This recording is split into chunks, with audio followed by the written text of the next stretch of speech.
এই জায়গাটা বোঝার বিষয়। বুদ্ধি আলাদা, বোধ আলাদা। আমি আমার দিয়ে বলছি, আমি কারো বলবো না। আমার একটা ছেলে একটা মেয়ে, দুজনা তো ধরুন আইসিআইসি বোর্ডে পড়ে। আমার যেখানে বাড়ি সেখানে কিছু দূরের মধ্যে 7 থেকে 8টা আইসিআইসি আর সিবিএসসি স্কুল। আমাদের ওখানে আইটিআই বর্তমান, আমাদের যে এনআইটি সেটাও আমার বাড়ির সামনে। হ্যাঁ, খড়গপুরের পরে দুর্গাপুরে যে এনআইটি সেটাও আমার বাড়ির সামনে। সমস্ত কিছু কলেজ ইউনিভার্সিটি সব আমার বাড়ির সামনাসামনি। এবার বলি, আমরা ছেলে মেয়েদেরকে ভর্তি করেছি কোথায় না, যাতে শিক্ষাটা প্রবল হয়, বুদ্ধিটা বাড়ে।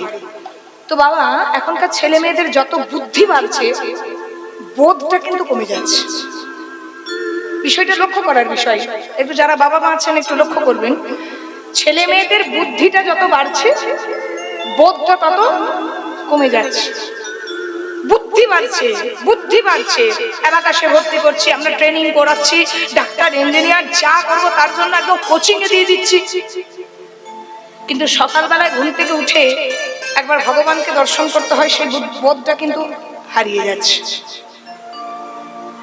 যেখানেই যাক না কেন ছেলে মেয়েদের বাবা মাকে প্রণাম করে যেতে হয়, সেই বোধটা কিন্তু হারিয়ে যাচ্ছে। গুরুজনদের সঙ্গে কিভাবে কথা বলতে হয়, সেই বোধটা কিন্তু হারিয়ে যাচ্ছে। আমাদের স্কুলে বুদ্ধি শেখানো হয়, কিন্তু আমাদের বোধটা শেখানো হয় না, যার জন্য বুদ্ধি বাড়ছে বাবা। ডাক্তার ইঞ্জিনিয়ার প্রফেসর বড় বড় ব্যবসা সবকিছু হচ্ছে, কিন্তু আমরা শ্রীগুরু চরণ থেকে সরে যাচ্ছি। আমরা ভগবানের চরণ থেকে আস্তে আস্তে ছেলে মেয়েদেরকে নিজেদেরকে সরিয়ে ফেলছি। কেন না, বুদ্ধি বাড়ছে কিন্তু আমাদের বোধ ক্ষমতা আস্তে আস্তে কমে যাচ্ছে। সেটাই আজকে ভগবান বলছে, কাঁদিয়া হয়ে কোনো ঠিক মোর বুদ্ধি। আমার বুদ্ধিটা এমন জায়গায় কাজ করছে, বোধটা এমন জায়গায় কাজ করছে। আমি করলাম কি আজ এই অভিমানে, আমি অভিমানে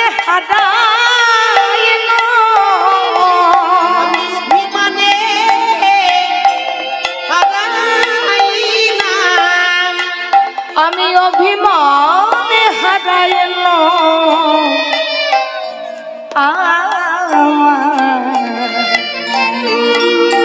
আমার গোরা গুণ নিধে।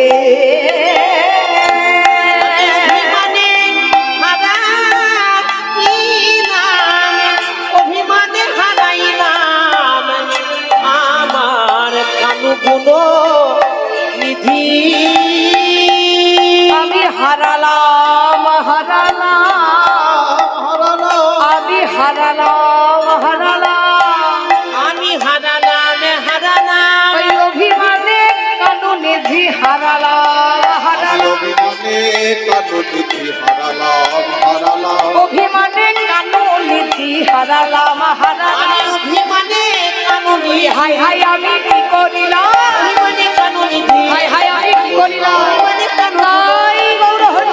অভিমানে কানু নিধি, অভিমানে কানু নিধি, অভিমানে কানু নিধি। অভিমানে হারাইলাম কানু গুণ নিধি নিধি গো। আচ্ছা, এই জায়গাটা হচ্ছে মান হয়েছিল বাবা, মান হয়েছে। এবার রাধারানীর মান ভাঙেনি বলে গোবিন্দ উঠে চলে গেছে। সেই ভাবধারাটা প্রকাশ হচ্ছে গৌড়ের মধ্যে। দেখবেন ঝগড়াটা যদি, মানটা যদি অতিরিক্ত হয়ে যায়, হতে হতে হতে হতে হতে হতে যে ধরুন বারবার বারবার বারবার বারবার আপনাকে পায়ে পড়ছে, হাতে ধরছে, ক্ষমা চাইছে, আপনি যদি তারপরেও ক্ষমা না করেন, তাহলে বিষয়টা কি দাঁড়াচ্ছে? তারা ধৈর্যটা থাকবে? আপনাকে বারবার সে বোঝাচ্ছে, বারবার বোঝানোর চেষ্টা করছে, মান ভাঙানোর চেষ্টা করছে। বারবার বলার পর যদি মানটা না যায়, তাহলে যে মান ভাঙাচ্ছে তার ধৈর্যটা কতক্ষণ থাকবে? আবার সে যদি একবার চলে যায় বাবা, তাকে ধরে রাখা আবার বড্ড মুশকিল হয়ে যায়। সে যদি আবার অভিমান করে চলে যায়, যার মান হয়েছে হয়েছে, যার হয়নি তার যদি আবার ঘুরে মান হয়, তার আবার বড় জ্বালা হবে। যে হইল মনের দুঃখ, আহা যে হইল মনের দুঃখ, সখী যে হইল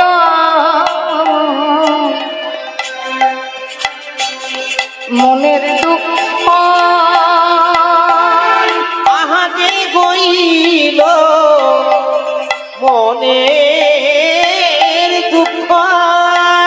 যে হইল মনের দুঃখ কি বলিব আমি কি বলিব আহা যে হইল মনের, আহা যে হইল মনের দুঃখ আমি কি বলিব আবার মধু মনে কয়েছে মধু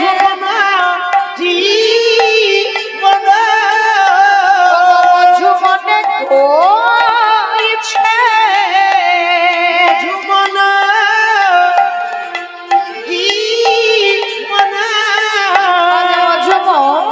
জীবন কয়েছে আজ কইছে জোড়া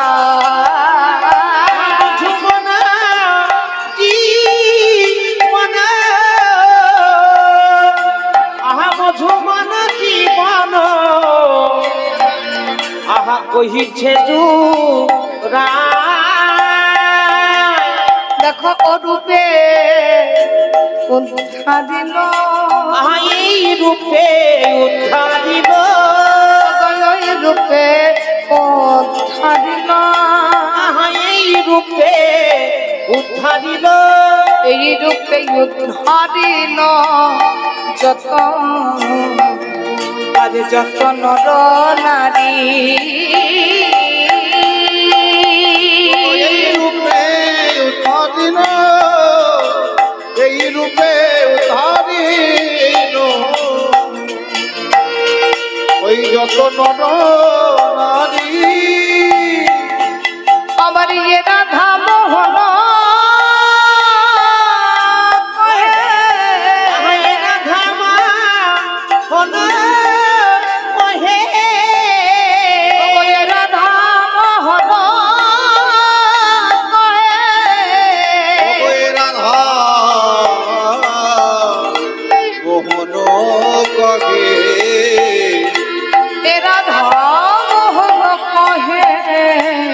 নহিলে ও নহিলে হামারি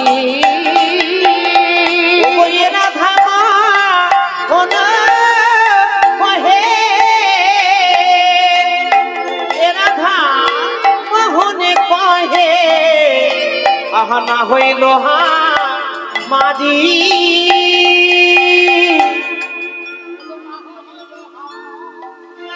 ওগো না হলো হা মাদি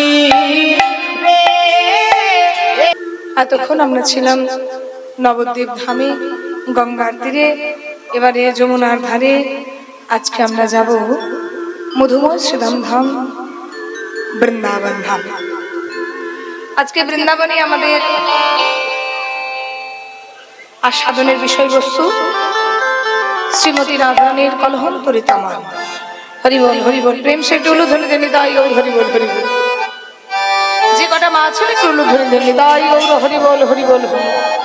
রাধা রানী কি জয় বলুন একটু, রাধা রানী কি, শ্যাম সুন্দর কি জয়, হরিবাসর কি জয়। সবাই মিলে প্রেম সে একটু উলুধ্বনি দেন শ্রী গুরু প্রেমানন্দ নিতাই গৌর হরিবল হরিবল হরিবল। আমরা সকলের মনকে একত্রিত করে এসেছি মাধুর্য মণ্ডিত ধাম শ্রী শ্রী বৃন্দাবন ধাম। আজকে বৃন্দাবনের বিষয়টি হচ্ছে শ্রীমতী রাধারানীর কলহন্তরিত মান। মানের একটার পর একটা পর্যায়ে আপনারা শুনে আসছেন। এই বিষয়টি কি, এই জায়গার বিষয়টি হলো সকালবেলায় প্রাণ গোবিন্দ নবলক্ষ ধেনুর দল নিয়ে শ্রীদাম সুদাম দাম বসুদাম সুবাহু মহাবাহু সুবল মহাবস্তব কৃষ্ণ অর্জুন লবঙ্গ মধুমঙ্গল হলায়ুদ বরুথব গন্ধর্ব কিঙ্কিনী অংশুমান ভদ্রসেন বসন্ত বিলাসী কপিল কলবিঙ্ক পুণ্ডরী উজ্জ্বল 24টি সখাকে সঙ্গে করে নবলক্ষ ধেনুর দল নিয়ে গোচারণে গিয়েছেন। রাধারানীর মনে বড় দুঃখ হয়েছিল যে সকালবেলায় তার প্রাণ গোবিন্দ গোচারণে গিয়েছে, কিন্তু তার গোবিন্দ মতন দর্শন হয়নি। তাই ললিতা বলেছে, সখী এক কাজ কর, বিকাল বেলায় যখন তোর গোবিন্দ আসবে সেই সময় তুই যাবি, আর গোবিন্দ আসবে সে আসা যাওয়ার মাঝখানে তোদের দেখা হবে। বিকাল বেলায় জল আনবার ছলে যখন রাধারানী গিয়েছে, তখন গোবিন্দ একটা সংকেত দিয়েছিল যে তুমি কেশর কুঞ্জ সাজিয়ে রেখো। আহা, রাধারানী কুঞ্জ সাজিয়ে বসেছিল, কিন্তু গোবিন্দ চন্দ্রাবলীর কুঞ্জে প্রবেশ করার জন্য আসতে দেরি হয়েছিল। রাধারানীর কাছে দাঁড়িয়েছিল যখন, সেই সময়টা হয়ে গেছিল সকালবেলা। সেই রাধারানীর মান হয়েছে।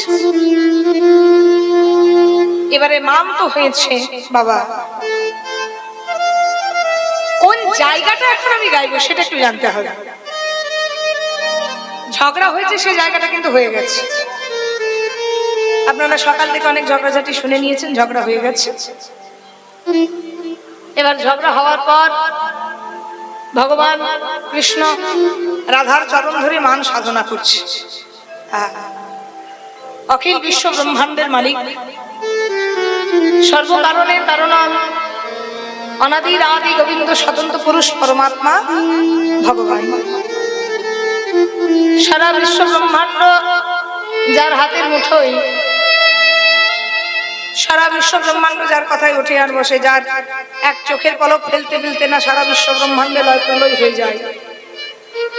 সারা বিশ্ব ব্রহ্মাণ্ড যার হাতে, সেই ভগবান আজকে রাধার চরণ ধরে মান সাজছে। এবার রাধার চরণ ধরে বলছে, রাধে তুমি ক্ষমা করো, রাধে তুমি ক্ষমা করো, রাধে তুমি ক্ষমা করো। রাধারানীকে যতই বলছে তুমি ক্ষমা করো, রাধারানীকে বলছে, রাধে আমি তোমার চরণের দাস, তুমি বিনা আমার কেবা আছে। রাধে গো, তোমার মাথায় হাত রেখে বলছি, আমি শুধু তোমায় ভালোবাসি। বিষয়টা বুঝতে হবে কিভাবে মান ভাঙাচ্ছে। রাধে যমুনার জল হাতে নিয়ে বলছে, আমি শুধু তোমায় ভালোবাসি। রাধে আমি তোমার জন্য সবকিছু করতে পারি, তুমি আমার জীবন, তুমি আমার যৌবন, তুমি আমার বসন, তুমি আমার ভূষণ,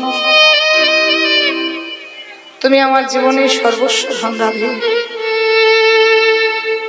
তুমি একটিবার আমায় ক্ষমা করো, ক্ষমা করো রায়, আমি তব চরণে অপরাধী, তুমি আমায় ক্ষমা করো। বারে বারে চরণ ধরে সাধনা করছে। রাধারানীর মান কিন্তু কিছুতেই ভাঙছে না।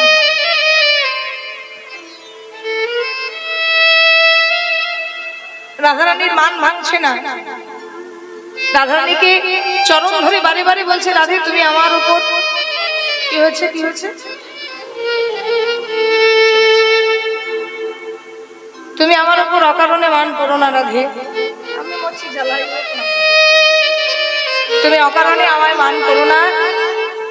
তুমি ছাড়া আমার ইহ জগতে কেউ নেই, তোমার জন্য সারা বৃন্দাবন আমার ওরা, তোমার জন্য গোলক ছেড়ে আমি ভুলোকে এসেছি। এবার বারে বারে যখন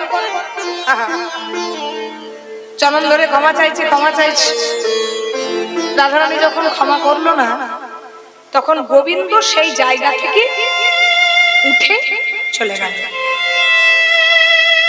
সবকিছু ভালো, কিন্তু অতি ভালো কোনোটাই নয়। অতি মানে সেখানেই ক্ষতি। রাধারানী বারে বারে রাধারানীর চরণে পড়ে মান সাধনা করছে, গোবিন্দ রাধারানীর চরণে পড়ে ক্ষমা চাইছে। এরপরেও যখন ক্ষমা করছে না, তখন করলো কি না, গোবিন্দ সেখান থেকে উঠে চলে গেল। কারণ গোবিন্দর যেটুকু ধৈর্য ছিল, গোবিন্দ ধৈর্য হারা হয়ে সেখান থেকে উঠে চলে গেল। এই যে ধৈর্য হারা হয়ে গোবিন্দ উঠে চলে গেল, এরপরে যে ঘটনাটা ঘটেছে সেটার নামে কলহন্তরিতা মা। গোবিন্দ কিন্তু আর কাছে নেই। এতক্ষণ দেখলেন গোবিন্দ হাতে ধরেছে, পায়ে পড়েছে, রাধার চরণে মান সাধনা করছে। এবার কিন্তু গোবিন্দ উঠে চলে গেছে। এবার গোবিন্দ উঠে চলে যাওয়ার পর রাধারানীর এখন যে বর্তমান পরিস্থিতি, এখন যে অবস্থা, সেই জায়গাটার নাম কলহন্তরিতা মা।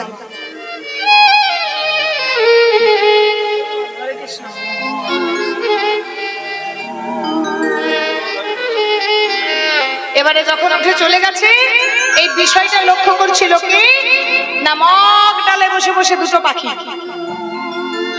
ঝগড়াঝাটি হলে আবার কিছু মানুষের আবার আনন্দ হয়, জানেন তো?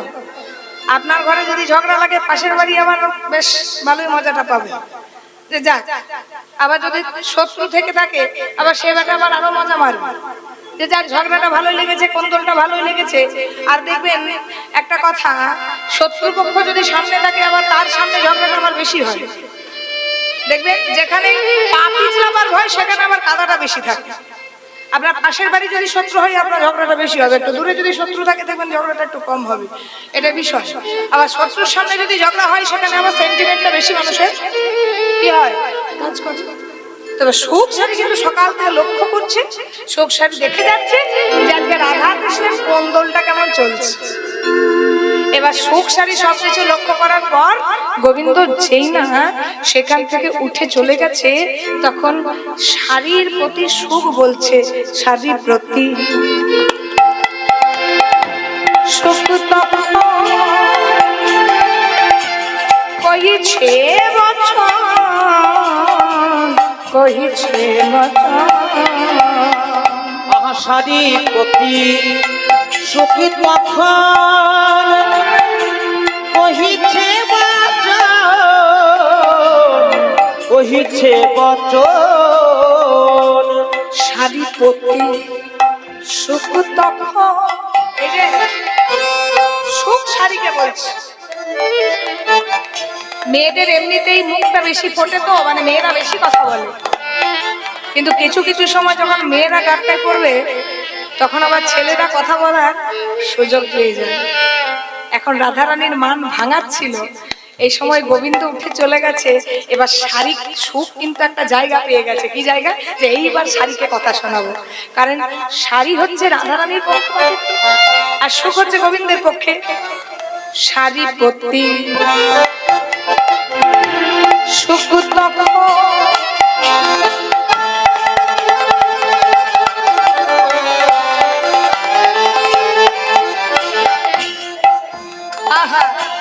কহিছে বচন, কহিছে বচন। শাড়ি প্রতি সুখ তখন কহিছে বচন গো, কহিছে বচন। এই রাধার গুণা তুমি, এই রাধার গুণা তুমি, এই রাধার গুণা তুমি, বলে যে রাধার গুণ তুমি করহ বর্ণন, করহ বর্ণন। এই রাধার গুণা তুমি করহ বর্ণন, করহ বর্ণন। দাঁড়াও, দাঁড়াও, দাঁড়াও, দাঁড়াও। তুমি যে বলো গো, এই দেখো সুখ শাড়ি আবার ঝগড়া লেগেছে। এই যে ও শাড়ি, এই যে তুমি যে বলো প্রেমময়ী রাধে, দয়াময়ী রাধে, কৃপাময়ী রাধে। হ্যাঁ গো, প্রেমময়ী যদি হয়, দয়াময়ী যদি হয়, প্রেমে হিন্দুই যদি হয়, হ্যাঁ গো, তাহলে গোবিন্দ যে পদে পড়েছিল তাকে কেন ক্ষমা করলো না? হ্যাঁ, তুমি প্রেমময়ী বলো, রাধারানীকে কি দয়াময়ী? রাধারানী ক্ষমা করতে পারে, তাহলে যে ক্ষমা করতে পারে না, তাও আবার নিজের ভালোবাসার মানুষকে, তাকে তুমি কি করে প্রেমময়ী দয়াময়ী বলো? তুমি যে ঢাক হাঁটাও সকাল থেকে উঠে, রাধারানী নামে জয় হোক, প্রেমময়ী জয় হোক, কৃপাময়ী জয় হোক, হ্যাঁ, ওই সকাল থেকে আর প্রেমময়ী জয় হোক আর কৃপাময়ী জয় হোক বলো না। রাধারানী যদি প্রেমময়ী হতো, তাহলে গোবিন্দ যে পদে পড়েছিল, তাহলে নিশ্চয়ই ক্ষমা করে দিত। ক্ষমা করলে মানতাম, হ্যাঁ শরীরে দয়া মায়া আছে, যে যাকে ভালোবাসে তার কষ্টটা যদি দীর্ঘক্ষণ সহ্য করতে পারে, তাহলে ভালোবাসাটা কোথায়? ভালোবাসার মানুষের কষ্টটা যদি দিন রাত সহ্য করতে পারে, তাহলে সেখানে ভালোবাসা নেই, এক বিন্দু এক ফোঁটাও ভালোবাসা নেই। তাহলে তোমাদের রাধারানীর যদি কৃষ্ণের প্রতি এতই ভালোবাসা, তাহলে কৃষ্ণকে ক্ষমা করলো না কেন? অবশেষে কৃষ্ণকে উঠে যেতে কেন বাধ্য করলো? জগৎজি বন কৃষ্ণ চরণে ধরিয়া, ধরিয়া। আহা জগৎজি বন কৃষ্ণ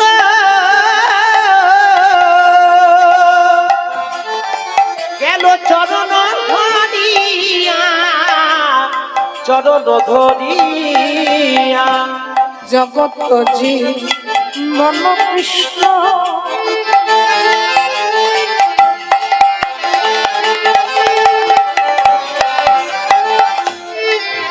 আজ চরণে ধরিয়া, চরণে ধরে জগৎ জীবন কৃষ্ণ কেন চরণ ধরিয়া, চরণ ধরিয়া। ফিরি না চাহিলি, ফিরিয়া না চাহিল না, ফিরিয়া না চাহিলি, ফিরিয়া না চাহিলি, পুলিশ হইয়া, পুলিশ হইয়া ফিরিয়া না চাহিলি, কি কুলি সহিয়া, কি কুলি সহিয়া। আমি কি বলবো জানো? আমার কথাটা ভালো করে শোনো। আমি বলবো তোমাদের রাধারানীর হৃদয় নেই। এক কথায় বলতে গেলে তোমাদের রাধারানীর হৃদয় নেই, মনটাই নেই। আরে মনের মানুষ পায়ে পড়ে থাকবে, তাকে কে কতক্ষণ দূরে সরিয়ে রাখতে পারে? কি বলো মায়েরা? তোমার ভালোবাসার মানুষ তোমার পায়ে পড়ে বলবে আমায় ক্ষমা করো, আমায় ক্ষমা করো। হ্যাঁ? তুমি যদি তোমার চিরজীবন জেদটা বজায় রাখো, তাহলে তোমার সেখানে ভালোবাসাটা কোথায়? হ্যাঁ, এখনকার মান অভিমানটা আবার ডিভোর্স পর্যন্ত চলে যাচ্ছে। এইখানে ভালোবাসা নেই বাবা, এগুলো ভালো লাগা। যাদের জীবনে ডিভোর্স হয়ে যায়, ধরুন ডিভোর্স হয়ে গেলে তাদের ভালো লাগা থাকে কি, ভালোবাসা থাকে কি? যাদের ডিভোর্স হয়ে যায় তাদের ভালোবাসা থাকে? কেউ যদি কাউকে ছেড়ে চলে যায়, কেউ যদি মান করে কাউকে ছেড়ে চলে যায়, তাহলে সেখানে কিন্তু ভালোবাসা কোনোদিনই ছিল না। এখনো অনেক সংসার আছে বাবা, এখনো অনেক সম্পর্ক আছে যেখানে কিন্তু প্রেমিক প্রেমিকা স্বামী স্ত্রীর মধ্যে মারামারি পর্যন্ত হয়, কিন্তু দুজন দুজনকে ছেড়ে আবার থাকতে পারে না। কাছে থাকলেই নায়ক নায়িকার ঝগড়া, আবার দূরে গেলে তাদের মধ্যে বিরহটা প্রবল হয়ে যায়। রাধারানীকে ভগবান সৃষ্টি করেছিলেন কি জন্য? পরকীয়া প্রেম অনুভব করার জন্য তো।